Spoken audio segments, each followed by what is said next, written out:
Olá, galerinha! Seja bem-vindo à nossa aula de História hoje, quarta-feira, dia 16 de junho.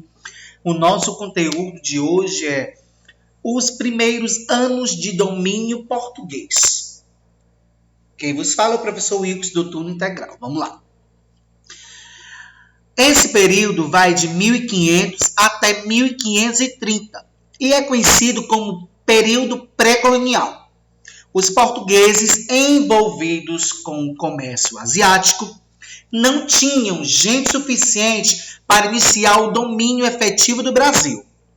Todos os contatos eram feitos na costa, negociando a extração de pau-brasil com os indígenas. A partir de 1530, várias expedições mapearam a costa brasileira e, eventualmente, estabeleceram feitorias, fortes que guardavam o território português de invasões francesas. Aqui, em cima, é uma fotografia onde foi a fundação de São Vicente na representação de Benedito Calixto, tá?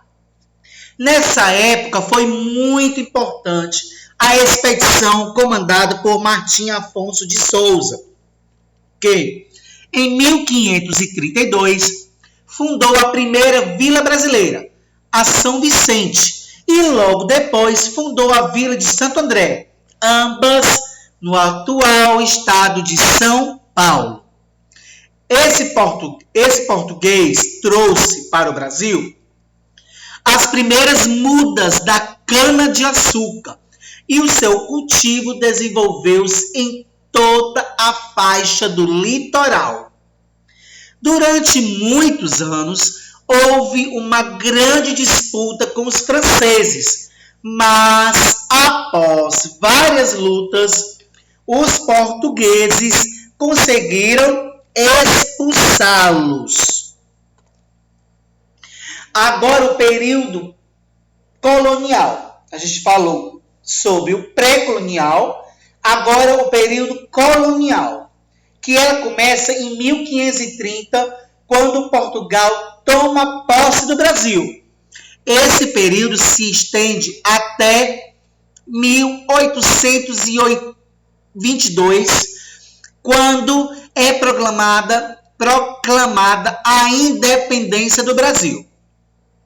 Esse longo período é caracterizado pelas lutas entre europeus e indígenas e pelo processo de escravização dos escravos, que foram trazidos para a lavoura da cana-de-açúcar. A valorização da produção açucareira aumentava a procura por escravos, pois, por volta do século XVI, o açúcar era considerado artigo de luxo na Europa e vendido por gramas nas farmácias, que antigamente era chamado de boticas. A cultura da cana-de-açúcar foi responsável pelo povoamento do litoral brasileiro e pela fixação dos colonos na terra. No período colonial, muitas cidades foram fundadas, crescendo posteriormente graças à compra e à venda da produção local. Desses recursos, os principais foram a cana-de-açúcar, o gado, o ouro e o café.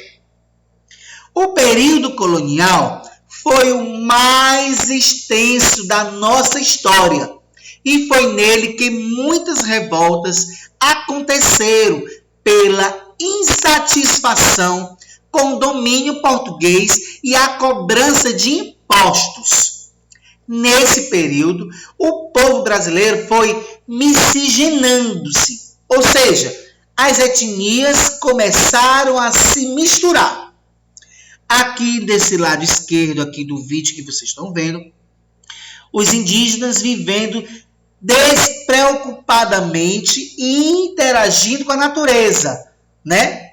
Aqui é chamada de aquarela de Rugendas, tá? E aqui é a casa onde estavam os feitores.